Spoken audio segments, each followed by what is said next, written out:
Bienvenidos y bienvenidas. Vamos a dar inicio a este encuentro con Roberto Chuit Roganovich. Todos conocemos la trayectoria de Roby. Él es director en letras por la Universidad Nacional de Córdoba. Fue premiado con el premio Futurock por su primera novela, Quiebre el Álamo. La que leímos en el Club de Lectura es Si sintiera bajo los pies, las estructuras mayores. Fue premiado con el premio Clarín Novela. Hay uno que no está publicado, también un libro de cuentos. Hay muchos que vamos a hablar hoy. Lo que me pone muy contento es que estemos acá, somos más de 50 personas. ¿Quiénes son del Club de Lectura? Levante la mano. Esa. Bueno, me parece algo hermoso que estemos en este lugar este viernes, en un espacio que creo que dialoga de alguna manera con el universo que plantea la novela. Estoy súper agradecido a su directora, Alicia Beltramino, quien dio la posibilidad de que podamos estar hoy acá encontrándonos. Así que Alicia Beltramino, ¿dónde estás? Está por allá. Un fuerte aplauso que gracias a él estamos hoy acá. Nos abrió las puertas. Lo que vamos a hacer hoy va a ser algunas preguntas que le voy a hacer a Roby. La idea es que sea algo súper distendido, donde vamos a hablar sobre creatividad, inspiración, sobre procesos de escritura, estructura narrativa, pero no tan complicado, sino que pueda ser enriquecedor para todas las personas, independientemente tengan deseos de escribir o no. Eso vamos a hacerlo primero y después vamos a hacer esto que les decía de tener un momentito de preguntas y respuestas. Y después de esas preguntas y respuestas, vamos a abrir el sector vinito sanguchito para quien quiera picar un poquito, mientras también Roby va a firmar libros ejemplares para quienes lo hayan traído. Bien, dicho esto, me gustaría arrancar desde el origen. Vamos a hacer el famoso viaje del héroe. Bueno. Me gustaría arrancar desde el origen, desde cómo fue o cuáles fueron tus primeros acercamientos a la escritura, si hubo algún tipo de lecturas, si hubo algo que para mí es importante, si hubo una biblioteca en tu casa. Digo que a veces eso me parece que es bastante estimulante y a veces hasta un privilegio. Entonces, bueno, ¿cómo fue ese primero? O sea, ¿cuándo fue que dijiste, che, empecé a escribir algo, un concursito, algo? Hola, ¿cómo están? Muchas gracias por venir. En mi casa sí había una biblioteca. Mi abuelo tenía una biblioteca, pero no había libros de literatura porque la consideraba algo así como un género menor. Entonces lo que hacía era llevarme a la Biblioteca Popular Vélez Sarsfield, que queda en Barrio General Paz, y él se iba a tomar un café y yo ahí empecé a leer cosas como El Príncipe Valiente, El Señor de los Anillos, Harry Potter, me pertenece por división etaria. Y empecé a escribir también muy de chico, pequeñas historias. Recuerdo una muy particular sobre una hormiga que viajaba y que terminó ganando un premio de aspirinetas.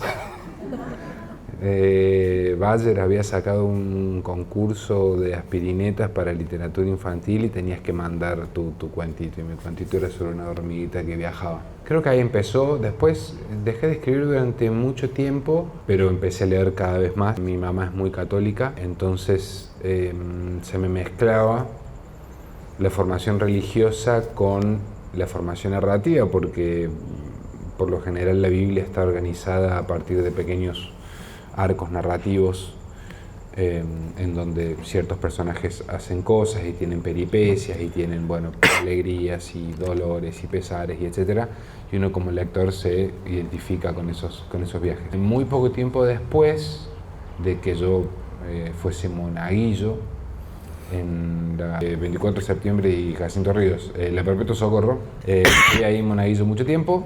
Después de que estuviese como muy acostumbrado a la literatura de la palabra, apareció Lovecraft, que es como, podríamos decir, así como Tolkien en Europa es leído desde una perspectiva conservadora, es el lamento de Europa por la falta de rey, es decir, el lamento de Europa por la democracia tal como la conocemos, las democracias liberales tal como las conocemos. Tal vez en Estados Unidos Lovecraft es, de vuelta, leído desde una perspectiva conservadora, el lamento por la pérdida del dios cristiano. Entonces aparece un nuevo panteón de dioses que no tienen ningún tipo de respeto por ningún tipo de respeto por el proyecto de vida humano, puesto que son dioses no antrópicos, es decir, no tienen para con el proyecto humano ningún tipo de idea. Y esa incomodidad que me generó Lovecraft y que después me generó Poe y que después me generó muchos otros respecto del discurso religioso fue lo que me empezó a dar como, bueno, yo también quiero participar de esto con la escritura, o sea, quiero ver qué puedo hacer. De ahí es la infancia. ¿Cuándo te fuiste a Buenos Aires? Hace 4 años. 4 años. ¿En la adolescencia sentiste alguna suerte de quiebre que hayas visto que de alguna manera te lleva a la escritura para decir, bueno, me decido a estudiar letras? O sea, En el último año de la secundaria me inscribí a 9000 carreras simultáneamente. Me inscribí a filosofía, a letras, a cine. Todas carreras que de algún modo estaban muy cerca de narrar el mundo o de intentar explicar el mundo, ya sea mediante las artes visuales, ya mediante la literatura, ya mediante el pensamiento organizado y sistemático. Pero me acuerdo que el primer día del cursillo de filosofía llovió como llueve en febrero en Córdoba y caí todo mojado y estuve 4 horas mojado y dije no vuelvo más a esta mierda y terminé en letras, o sea que fue medio que un accidente. Pero bueno, siempre estuve cerca de la filosofía. Uno lee filosofía y uno lee literatura y como que empieza a generar algún tipo de, diría que de coraza, de vergüenza.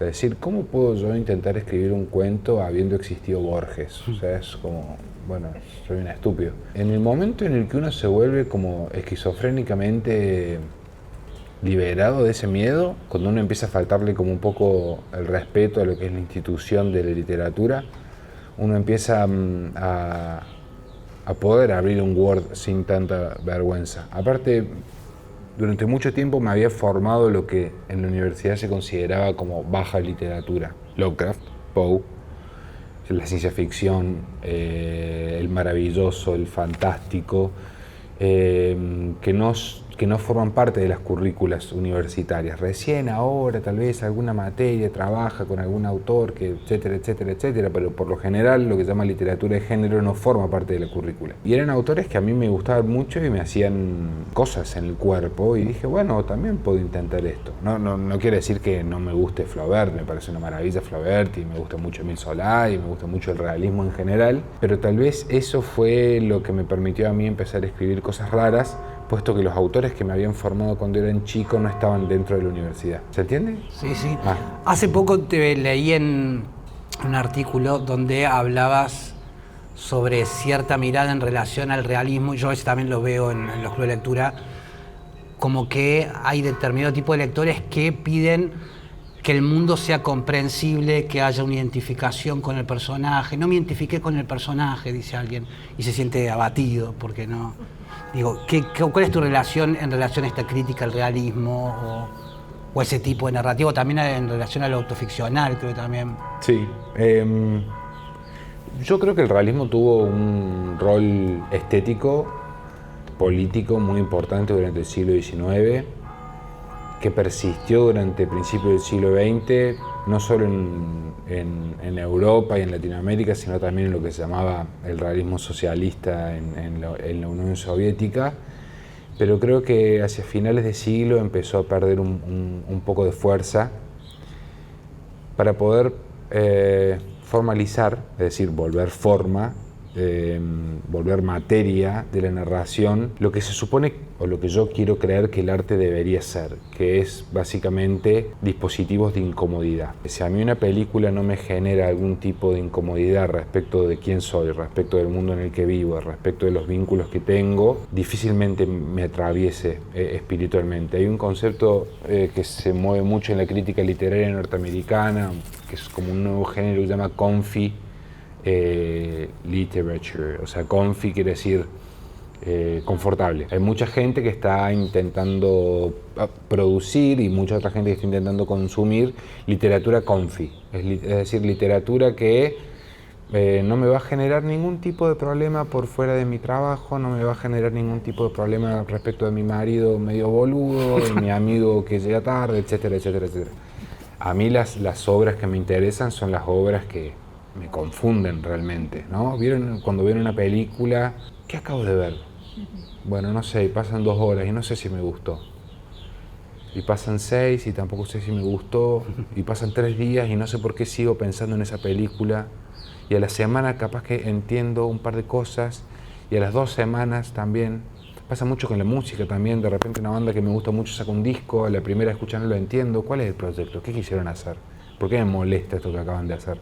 A la tercera escucha un poco que entiendo el fly. A la cuarta, quinta, etcétera, etcétera. Hay algo que creo que el arte debería hacer, sobre todo para los tiempos que corren, pero creo que es una de las funciones particulares del arte, que es lo que los formalistas rusos llamaban la desautomatización o el extrañamiento. Los formalistas rusos eran un pequeño grupo de lingüistas rusos abocados al estudio de la poesía que insistían en que en verdad el arte lo que hacía era suspender o desautomatizar la percepción algebraica que teníamos del mundo. ¿Qué quiere decir esto? Yo veo un árbol y veo el árbol, sí, bueno, el árbol este que conozco, que está en mi casa y que tiene cocos y raíces y qué sé yo.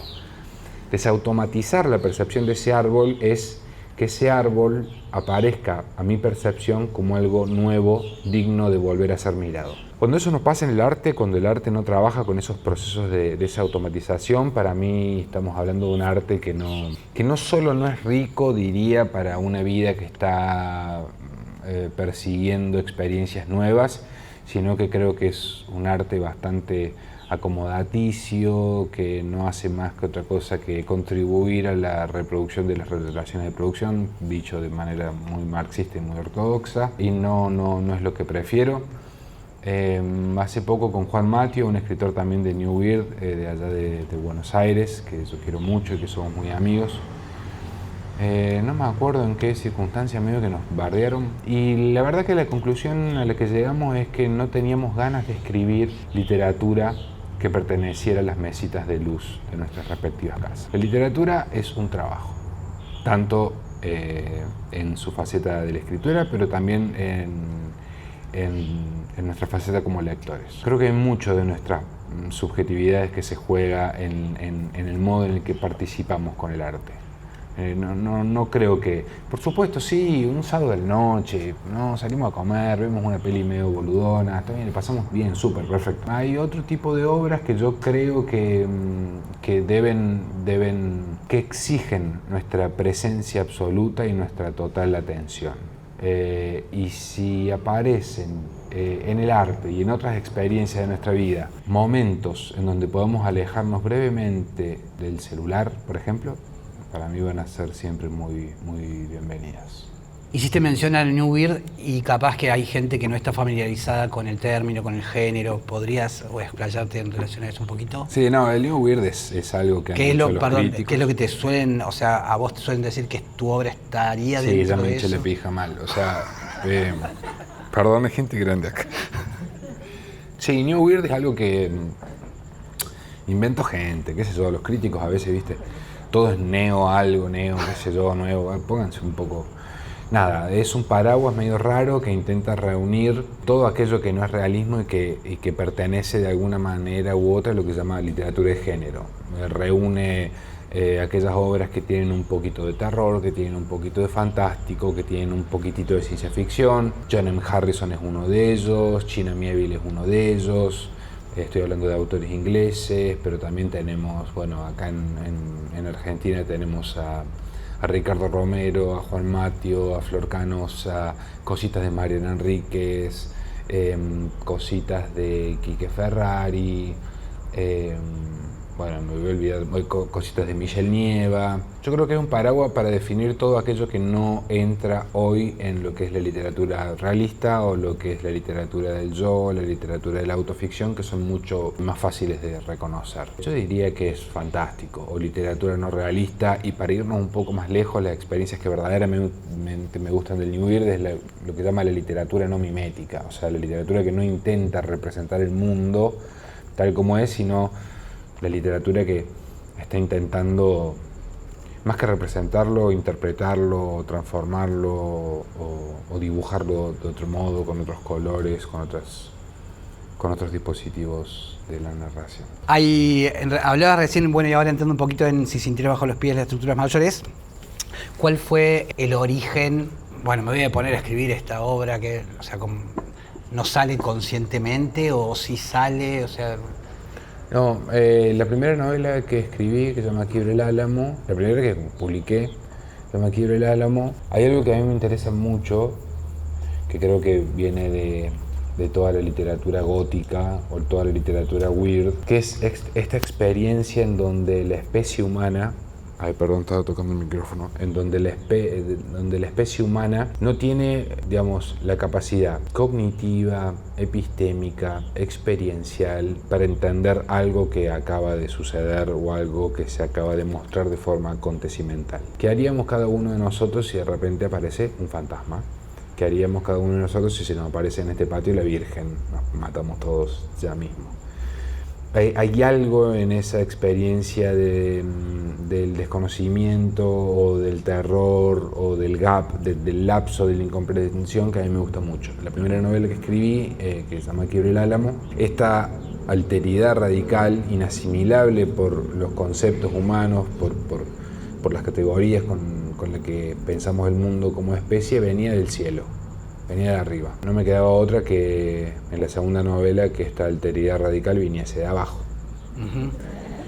Y no... Esto lo digo en chiste, esto no sé si funcionó así verdaderamente, pero hay como una soberbia muy grande por parte de nuestra especie de creer que hemos ya tenido la capacidad de taxonomizar todo lo que existe en nuestro mundo, de poner cada pequeña cosita en su lugar y poder dividirla. Y de repente nos encontramos a principios del siglo XX con el mundo fungi, al principio del siglo XXI, perdón, con el mundo fungi, que es muy difícil de sistematizar, sobre el que todavía sabemos muy poco, como también sabemos muy poco sobre el cáncer, sabemos muy poco sobre el cerebro, sabemos muy poco sobre muchísimas cosas. Y había algo que me interesaba en trabajar trabajar con una alteridad que en verdad parecería pertenecernos, pero no, porque está acá hace mucho más tiempo que nosotros. Y creo que los links directos son En las montañas de la locura de Howard Philip Lovecraft y las aventuras de Arthur Gordon Pym de Edgar Allan Poe, que después fueron, revisitadas una y otra vez. Alien de Ridley Scott es como la reescritura de La montaña de la locura. Prometheus de Ridley Scott también. The Thing, La Cosa, de Carpenter, probablemente la vieron. Entonces me interesaba un poco eso, colocar la autoridad radical al interior de esta tierra. Y hay algo en relación a la estructura narrativa que te escuché, te leí en algún momento, que el ir pasando de distintas épocas o seguir transitando distintos tiempos, distintos narradores, tiene que ver con un deseo o una ansiedad, no sé si ansiedad es la palabra, pero un no querer quedarte con la sola voz o que la misma voz se agota. Claro. Y la pregunta en realidad es, lo complejo es el engranaje, o sea, ¿cómo fue el proceso de engranaje para que... Muchas gracias. Para mí es hermoso, perdón, tengo un desliz. Para mí es hermoso lo que está sucediendo, porque de golpe él estaba hablando de literatura, y de golpe estaban unos pajaritos ahí, y de golpe sonaban las campanas. Yo decía, wow, esto es un flash hermoso, así que quedé súper contento de que esté Robbie acá, que se vino exclusivamente... Sí, un fuerte aplauso. Se vino exclusivamente desde Buenos Aires para estar hoy acá, así que me pone muy contento. Bueno, me fui, pero volviendo, decía...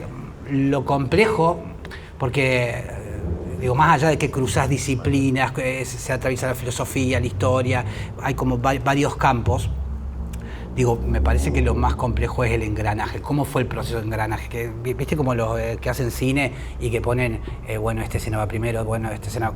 Sí. ¿Cómo fue? El cómo es como difícil de explicar.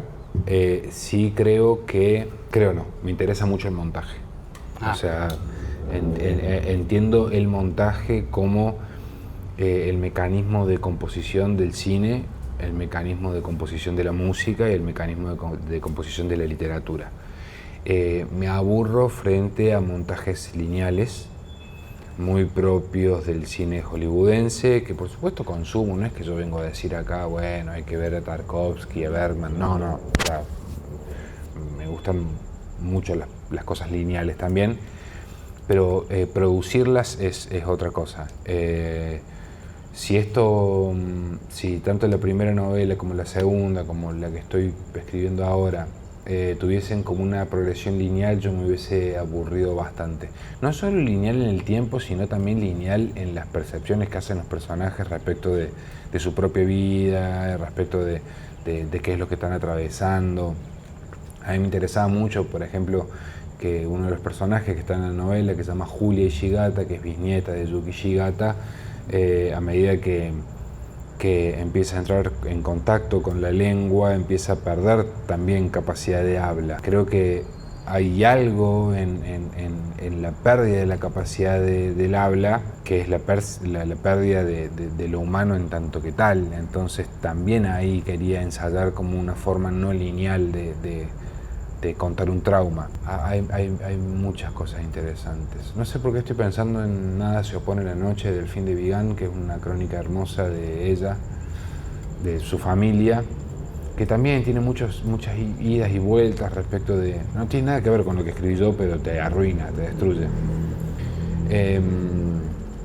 Pero bueno, sí, creo que el montaje funciona. En la primera novela intenté trabajar con un tiempo verbal en presente. De modo que en un párrafo a veces estaban operando simultáneamente 3 tiempos de un personaje. Un personaje que, por ejemplo, se llama Mario.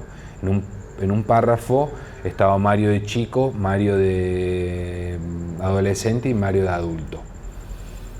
Ese montaje solo me lo permitía el tiempo verbal en presente. Hubiese sido imposible escribir ese personaje o ese fragmento en un tiempo verbal pasado, o por lo menos imposible para mí. Y creo que ahí estaba el montaje, primero en encontrar la forma verbal que me permitiese narrar lo que quería narrar, y después en tener enfrente de la computadora hojas pegadas como si fuese un conspiranoico de mente, como con flechas y qué sé yo, y bueno, y esto va con esto y esto va con esto, pero para que aparezca este dato antes tiene que haber aparecido esta pista, etcétera, etcétera. Esa es la única parte que yo disfruto del proceso de escritura, que es como la del armado del universo. Después escribir lo detesto.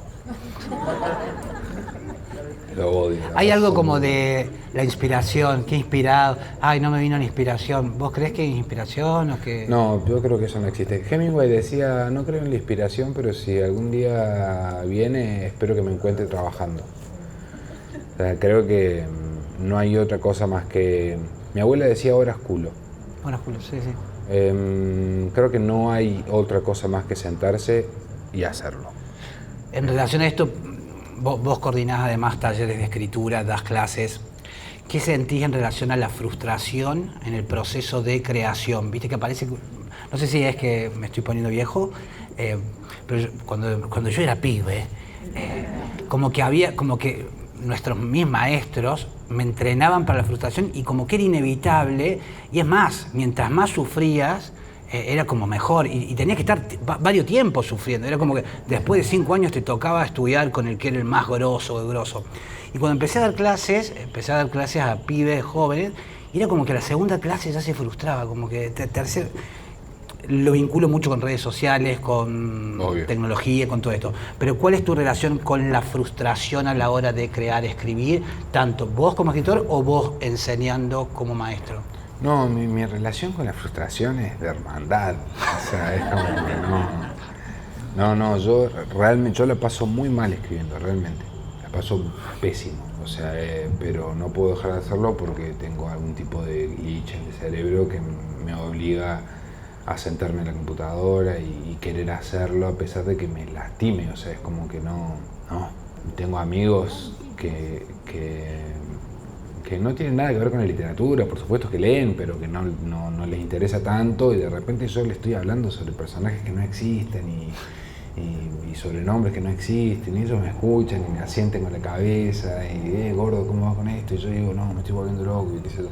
Ahora particularmente estoy terminando el primer borrador de una y estoy que no me interesa, ¿me entendés? Si nos anexa Brasil ya, que nos tienen una bomba, es como que estoy en otro universo. Como docente intento ocultar estas cosas porque siento que sí tiene que haber una palabra de severidad, porque me tomo muy en serio el arte. Creo que es algo muy importante que tenemos como especie. No quiero que suene hippie, digo, somos una especie creativa, ¿no? Esto es, y no digo la literatura, digo haber creado esto, esas tejas que están ahí, los arcos, una disposición muy particular para que todos puedan comunicarse a las salidas de sus respectivos dormitorios, un lugar del centro donde reunirse, etc. Creo que como docente tengo como siempre una tarea doble, que es la de alentar a que no dejen de escribir, porque la escritura es un oficio, es un trabajo que requiere muchas horas, y a la vez ser la persona que intenta decirles esto no funciona. Dura. Bye, o sea, según yo, ¿no? O sea, esto no funciona para el modo que yo tengo de leer literatura, para el modo que yo tengo de montar literatura. Probablemente otro escritor te diga, esto sí funciona y va súper. Bueno, hay un alumno por el mío, pero acá está. ¿Ah, sí? Va a venir el segundo año, así que tan bien. mal no. Sí. Ahí hablaban también en relación al montaje y de vuelta pienso en las obstrucciones, en los límites. Hay una película, de hecho, de Lars von Trier que se llama Las 5 obstrucciones, que el tipo le manda, es un director de cine, y le manda a un amigo a hacer una película, pero le pone límites. O sea, no la podés, la tenés que hacer en el peor lugar del mundo, nada más tenés que ir con un camarógrafo. Y lo vinculo porque hay algo de esto del montaje que de alguna manera te acota, pero también aparece cierta libertad en esa límite. ¿Por qué digo esto? Porque siento que la novela, la que escribiste, tiene un montón de límites. Y al mismo tiempo esos límites disparan, tienen unas fugas que permiten que sea súper creativa. Y pienso en esta relación que muchas veces las personas dicen, me gusta escribir libremente, ¿no? Me gusta escribir libremente. Y yo veo que los escritores que en lo personal más disfruto son aquellos que se mueven dentro de reglas muy claras. Sí. Hay un documental muy bueno de Orson Welles que se llama F is for Fake, en donde habla un poco de esto. Dogma 95, sí, que era básicamente un grupo de cine entre quienes se encontraba Lars von Trier, que tenían como un conjunto de dogmas a partir de los cuales iban a crear películas. Ninguna locación puede ser alquilada, todas las locaciones tienen que ser reales, no puede haber iluminación artificial, no puede, etcétera, etcétera, etcétera. Y hay otro documental también sobre Hitchcock, que ahora no recuerdo el nombre, Hitchcock on the Spotlight, algo así, en donde él mismo cuenta que las limitaciones de financiamiento que él recibía lo obligaban a fabricar nuevos instrumentos de artificio para contar la historia que querían contar. Uno ve las películas de Lucrecia Martel o uno ve las películas de Leonardo Fabio y lo nota. Bueno, Mariano Llenas, otro. Uno ve las películas de esa gente y se da cuenta que la falta de financiamiento les permitió a ellos encontrar otras formas completamente novedosas de narrar lo que querían narrar. Hay un caso muy, digamos, contemporáneo, que es Dogville, una película del año 2007, 2008, no sé, por ahí. De repente al director no le dieron von Trier. Sí, claro, von Trier. Le quitaron el financiamiento y le dijeron, tenés ese tinglado. Chao. ¿Y qué hizo el tipo? Bueno, agarró y dividió las diferentes locaciones con cintas en el suelo. Entonces uno ve a los personajes como haciendo de mimos y abriendo las puertas, lo cual genera como un extrañamiento superior al extrañamiento que ya propone el contenido mismo de la novela. Entonces cuando la forma rarificada, que intenta buscarle una beta al contenido, con un contenido rarificado, bueno, producen objetos que creo que son verdaderamente maravillosos. Hay, dentro de lo que trabajás, también hay por ahí, que hay un interés sobre lo que tiene que ver con el poshumanismo, que para quien no está familiarizado con el concepto, ¿qué vendría a ser también? Probablemente estamos en un momento de la historia en donde más que nunca deberíamos preguntarnos qué quiere decir verdaderamente ser humano, ¿no? Ser humano como participante de esta especie. ¿Qué somos frente a la inteligencia artificial? ¿Qué somos frente a los procesos de automatización radical de los procesos productivos? ¿Qué somos frente a una fábrica que produce autos sola y en 10 minutos? ¿Qué somos frente a los celulares? ¿Qué somos frente al algoritmo? ¿Queremos ser humanos verdaderamente? ¿Queremos resguardar aquello que creemos propio?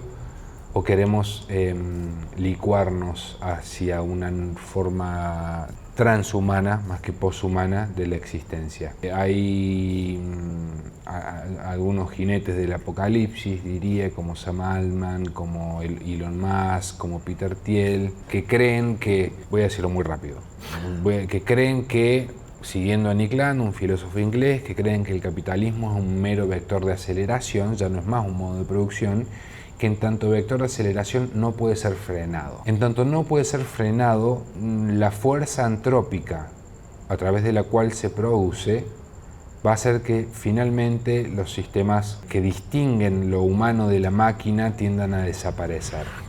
Ellos están trabajando hacia eso. Quien haya visto la serie Evangelion, que es una serie de anime, lo va a entender. El proyecto de NERV es básicamente el proyecto que hoy tienen 25 años después Peter Thiel, Elon Musk, Sam Altman, etcétera, etcétera.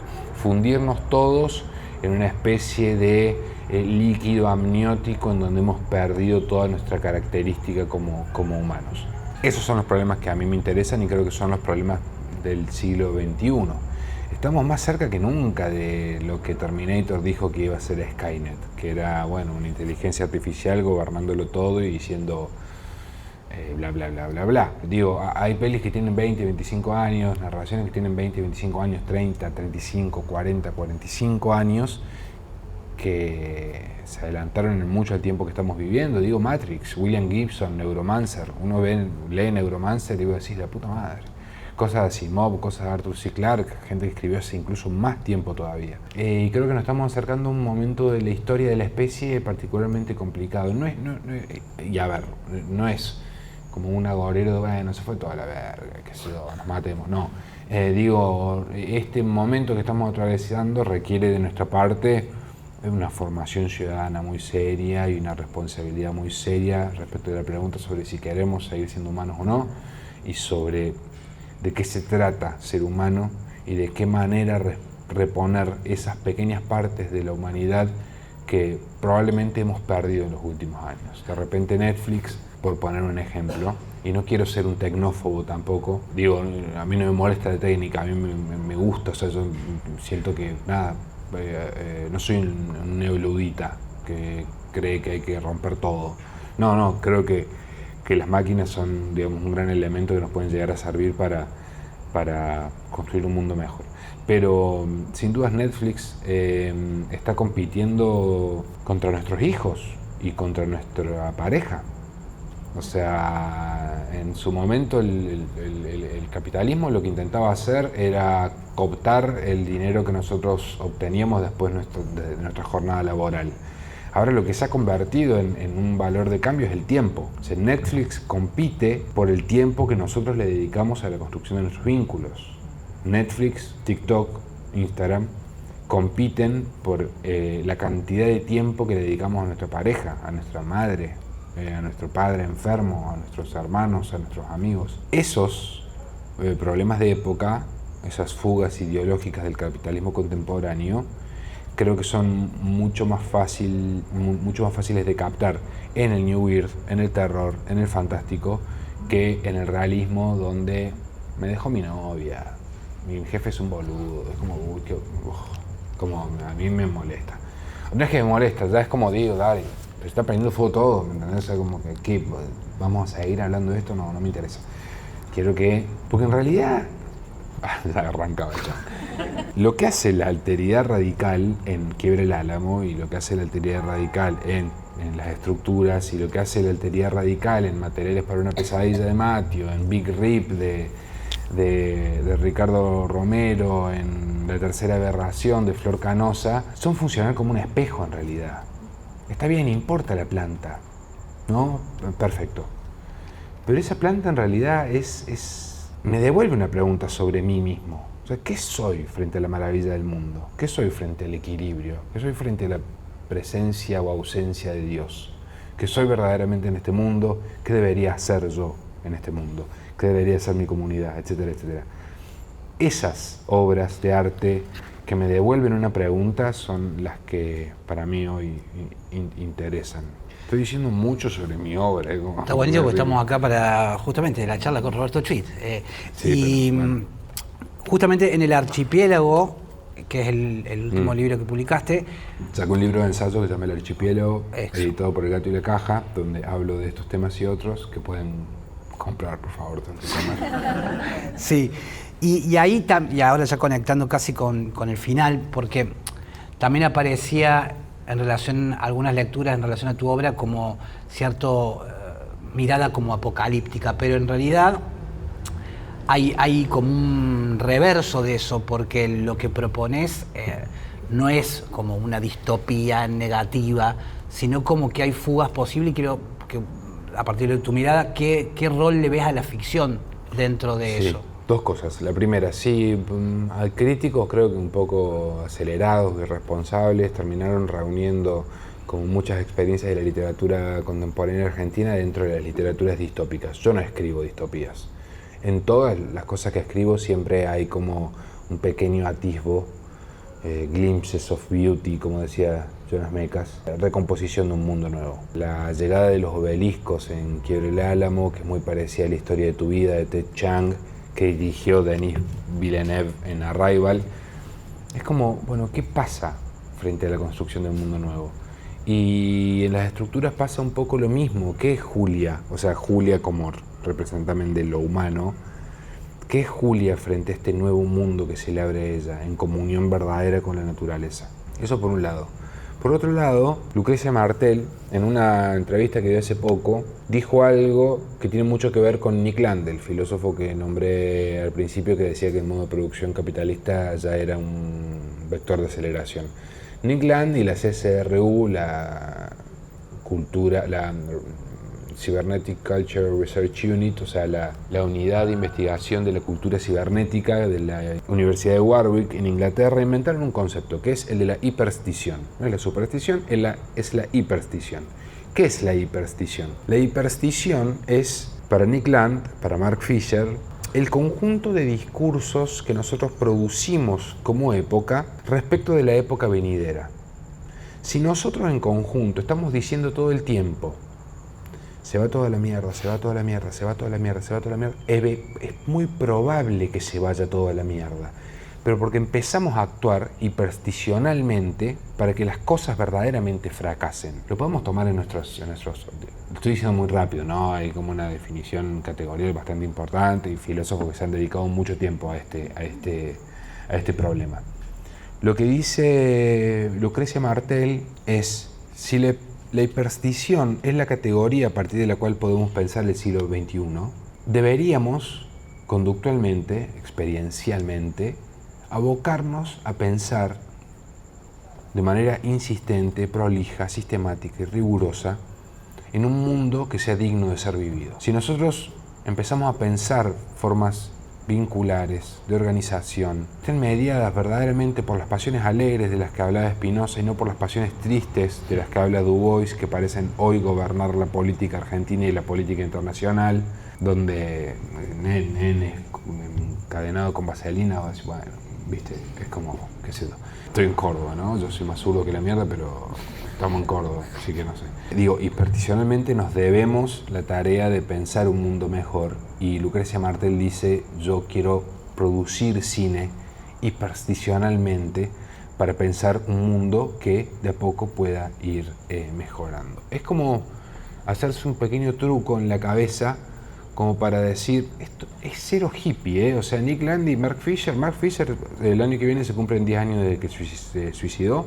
Él habló mucho de la depresión y del capitalismo, y Nick Land es un tipo, bueno, que se torció hacia la derecha, pero los dos se tocan en este punto, en el punto de la hiperstición como, digamos, el principio que termina por modificar de algún modo nuestra conducta respecto del mundo. En un mundo completamente individualizado, en un mundo donde el otro se ha vuelto un peligro, en el mundo en donde, bueno, en nuestro país, ¿no? La grieta, etcétera, etcétera, fabricar hipersticionalmente un mundo mejor a través de nuestros discursos, a través de nuestras acciones, creo que pueden contribuir de alguna manera a que las cosas mejoren. Acaba de sacar un libro Caja Negra, que se llama Un sentido común, si mal no recuerdo, de Lucrecia Martelli, en donde habla de esto, y está subida la entrevista en donde ella habla de la hiperstición. Lo que ella dice de alguna manera es todo el quilombo de hoy ya lo vieron los escritores de ciencia ficción de hace 30 o 40 años. Bueno, ¿qué hacemos ahora? Donde de repente no sabemos qué va a pasar con Estados Unidos, con China, con Rusia, con Ucrania, con Israel y Palestina, etcétera, etcétera, etcétera. Bueno, deberíamos intentar trabajar en un arte preocupado en pensar estos futuros. Si seguimos pensando en la distopía, vamos a fabricarla. Eso es básicamente lo que dice Martel. Da para mucho porque pienso, por ejemplo, también en que en la ficción se han basado muchos de estos señores feudales, tecnócratas, se han basado en la ficción para crear desde lo que se imaginó llevar adelante proyectos megalómanos. Es que Peter Thiel, Elon Musk, Sam Altman tienen como, digamos, repertorio cultural directo estas obras de las que estamos hablando. Ellos se criaron cuando tenían 10 años leyendo a Gibson, leyendo a Clarke, leyendo a Asimov. Entonces supieron muy bien volver proyecto comercial los temores de los que estos tipos hablaban. Bueno, ¿quiénes van a ser los autores que trabajen de manera opuesta? Bien, y ya llegando al final, antes de pasar a la sección de preguntillas con la audiencia, ¿qué autores o autoras cordobeses nos recomendás leer contemporáneos? ¿O no? Y bueno, los obligatorios. Estoy anotando. No, digo, yo a Carlos Busquets lo considero cordobés, más allá de que sea del norte. Luciano Lamberti, yo hice taller con él, es un tipo con cara de bulldog y malo, cara mala, pero es tierno. Eugenia Almeida, Federico Falco, Camila Sosa Villada. Yéndonos un poco más atrás, para mí hay que rescatar a Leopoldo Lugones de manera urgente, creo que es el Lovecraft argentino. Barón Visa para mí es fundamental, Vicente Luy para mí es fundamental, María Teresa Andrueto para mí es fundamental. Y después gente de mi edad, hay un chico neuquino que vive acá que se llama Emiliano Salto, que escribe cosas hermosas. Hay un chico con el que yo cursé letras que se llama Juan Rebol, que acaba de sacar su primer volumen de cuentos que se llama Animales Paternos, que es hermoso. Creo que hay cosas, me estoy olvidando seguro de muchísima gente. Luis Ignacio García acaba de sacar un libro no de literatura sino de filosofía en Caja Negra que se llama Fascismo Cosplay, que es profesor de estética en 5º año de letras modernas, y creo que es un librazo increíble, porque armó un libro a partir de sus posteos de Instagram y me parece que está muy bien. Pero bueno, diría eso, Lamberti, Falco, Eugenia Almeida, Blatera Andrueto. Blatera Andrueto es lo más grande que hay, y nada. Ok, hay una que me quedó pendiente, ya vamos, que es si se entrega bajo la piel de estructuras mayores, dialogás con este libro de materiales para una pesadilla de Mateo, ¿es? Claro, hay... Que hay un nombre Julia, que me decían, claro. el nombre. Julia, en el arco de 2036, tiene un dispositivo que es como un celular que se llama la Geralt, que aparece también en Materiales para una pesadilla de Juan Mateo, que fue publicado en 2021. Juan Mateo tuvo, respecto de mi persona, como un acto muy apadrinador, igual Flor Canosa y Marcelo Acevedo y Ricardo Romero, que me mudase allá y fue como, bueno, viene el nuevo niño raro. Entonces lo recibamos como sobrinillo. Yo ya me encontraba escribiendo las estructuras y le dije, mira, voy a incorporar este dispositivo a la novela, y me dijo, sí, de una. Entonces, Materiales para una pesadilla y esta novela medio que están ocurriendo en el mismo... Hay algo lúdico ahí. Plano temporal, obvio. Sí, que joder y hacer un gestito, un easter egg, como le dicen. ¿Vieron cuando en Monster Inc. aparece la pelotita de Toy Story? Como son chistes internos que hacen los productores de Disney para reírse ellos mismos un poco. Está buenísimo, pero porque a la vez expande el universo. Pues decís, me dan ganas de leer a Mateo. O sea, si leí eso... Lean a Mateo. Me dan ganas. Bueno. Y Mateo el mes que viene va a sacar una novela nueva que está buenísima. Bien ahí, bien ahí. Quiero que hagamos un fuerte aplauso, se ha quedado un montón de tiempo, así que Gracias. súper agradecerle. Gracias a todos por